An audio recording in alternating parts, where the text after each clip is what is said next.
Yeah, are you ready? Yeah. So, দেখা যাচ্ছে যে বেসিক্যালি বাংলাদেশে মেন্টেন্যান্সকে ডে বাই ডে ইমপ্রুভ করা হচ্ছে। সো একটু দেখা যাচ্ছে আমাদের ইয়াং জেনারেশন থেকে আমাদের ওল্ডার এজ পর্যন্ত সব বয়সের মানুষকে মেন্টেন্যান্সের ইমপ্রুভ করার কারণে যার প্রভাবটা পড়ছে আমাদের ফ্যামিলিয়ার লাইফে, আমাদের ওয়ার্ক লাইফে। সো আপনার পার্সপেক্টিভটা আমি জানতে চাচ্ছি কেন বাংলাদেশে মেন্টেন্যান্সের ইমপ্রুভ করা হচ্ছে? আই থিঙ্ক আমাদের এখানে ছোট থেকে আমাদের বড় হই আমাদের আসলে মেন্টাল হেলথের প্র্যাকটিসটা মতো হয় যে আমরা দেখা যায় যে আমাদের ফ্যামিলিতে কথা বলা হয় বাবা মায়ের সাথে ভাই বোনের সাথে তো আমাদের ওয়েস্টার্ন ফ্যামিলি স্ট্রাকচারে দেখেন আর বাংলাদেশের ফ্যামিলি স্ট্রাকচার সেমভাবে অপারেট করে তো আমাদের ইন্টিগ্রেটেড সোশ্যাল ভ্যালু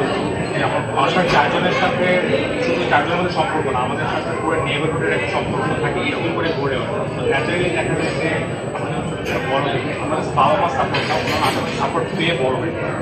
দেখো তো সিস্টেম আমার মনে হয় এখন যেটা হয়েছে যে আমরা যখন এরকম নিউক্লিয়ার ফ্যামিলিতে কনভার্ট করি যেহেতু ওয়েস্টার্ন কালচার সাব কালচার সেটা ফলো করার ফলে আমাদের ওই সম্পর্ক আস্তে আস্তে কমে গেছে কিন্তু at the same time western ফ্যামিলিতে বাবা মা যেরকম করে তাদের সম্পর্কে প্রোভাইড করতো যেটা তাদের আসলে সম্পর্কটা ল্যাকিং ছিল সেই জিনিসটা আবার আমাদের বাবা মা প্রোভাইড করতে পারে তো এই দুইটার মাঝামাঝি পড়ে যে আমার মনে হয় যেটা একটা মানে দীর্ঘ সময় ধরে একটা সো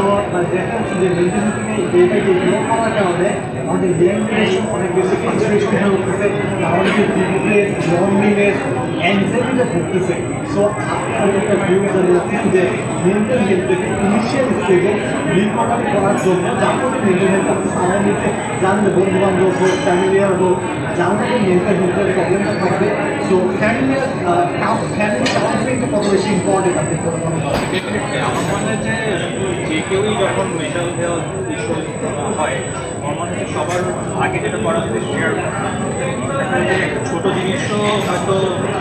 দীর্ঘ সময় ধরে আমার ভিতরে নিজেদের ভিতরে রাখি আস্তে আস্তে সেটা কিন্তু ইম্প্যাক্ট ফেলা শুরু করে সামান্য জিনিস দেখা যে শেয়ার না করলে সেটা জানাতে পারতেন আমরা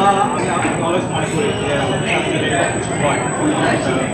খারাপ লাগছে এটা ফ্যামিলি না হোক ফ্রেন্ডদের সাথে মানে শেয়ার করতে হবে তো আই থিঙ্ক এই জিনিসটা আমি এনকারেজ করতে চাই যারা এরকম সমস্যায় ভুগছে just share it with something এখন অনেকে দেখা যায় যে সমস্যা থাকে যে কারো অনেকে ইন্ট্রোভার্ট থাকে ফ্যামিলির মানুষজন থাকে না ফ্রি থাকে না আই থিঙ্ক এটা ট্রাই করা উচিত যে ফ্রেন্ড বানানো মানুষের সাথে শেয়ার করা শেয়ারিং ইজ কেয়ারিং। সো আমার একটা ভিউ পয়েন্ট আপনি বলতেন যে বাংলাদেশের প্রস্তুতি নিজেদের ডে বাই ডে ইগনোর করা হচ্ছে। সো এগুলো ইম্প্যাক্ট করতেছে। সো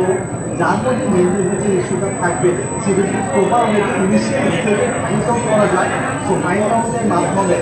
অথবা অ্যাড্রেস করার মাধ্যমে আপনার কী মনে হয় সাইকোলজিক বা সাইকোলজিক্যাল কাউন্সিলিং পার্টটা কত বেশি important as a mental health পেশেন্টদের জন্য যারা ইনিশিয়াল স্টেজে আছে?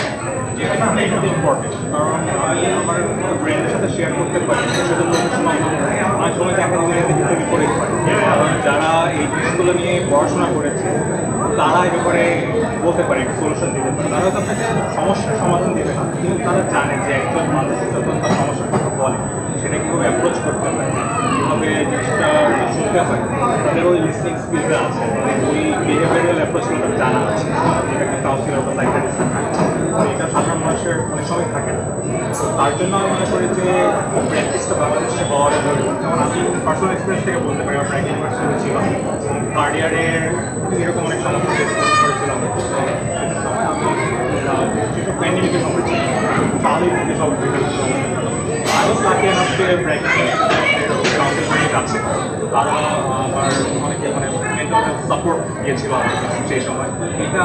আমি পার্সোনাল এক্সপিরিয়েন্স থেকে বলতে পারি কাজে লাগে ইনস্টিটিউশনালাইজ সাপোর্টটা পান rather friends and family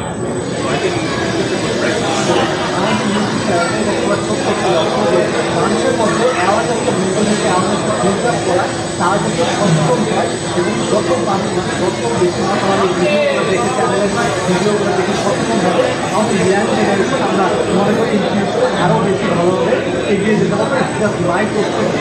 thank you very much for your time.